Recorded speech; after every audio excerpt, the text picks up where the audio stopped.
I said before, blue and red. They're basically the same except different colors, as you see. And B decks, they're mostly casino, used for gamblers. They have some pros and some cons. I'll go through all of that. We'll start with the blue. The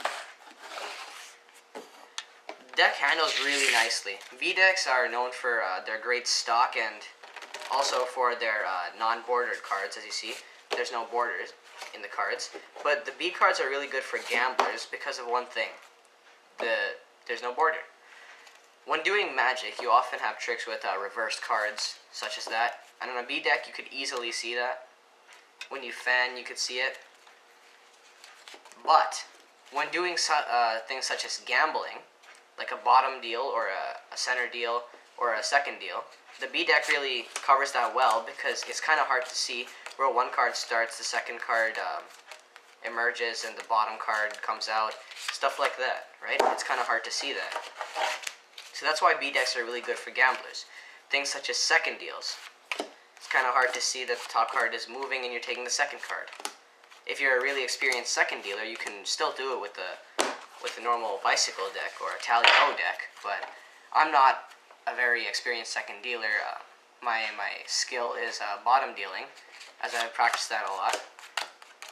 But second dealing, center dealing, Greek dealing, everything is covered really well with the B deck of cards. Just like that. That's why Bs are preferred amongst gamblers, for all the false dealing, and also when you're doing stuff such as a classic pass. It's very hard to see. But magicians often do classic passes with cards faced up. And when doing a classic pass, you need to be really quick if the card is face up.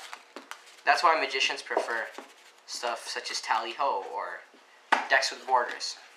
But Bs are really good for false dealing. But now I'll get into the cons and stuff like that.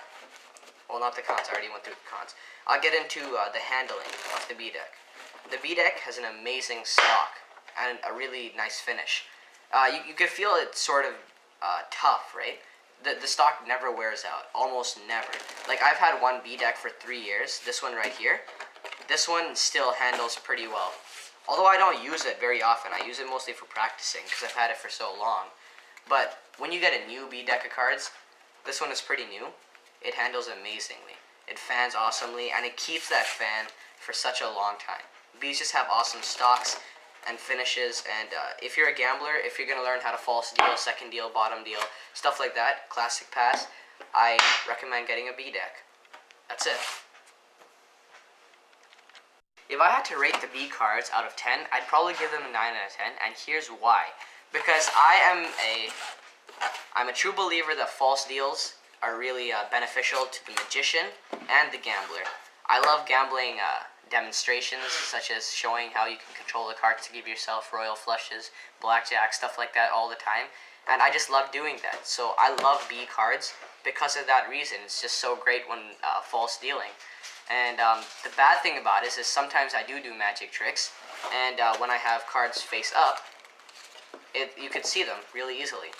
And but I rate B 9 out of 10 because more than half the time I do not use reversed card effects, and B are really good for false dealing and a lot of sleights. So B is very good, 9 out of 10.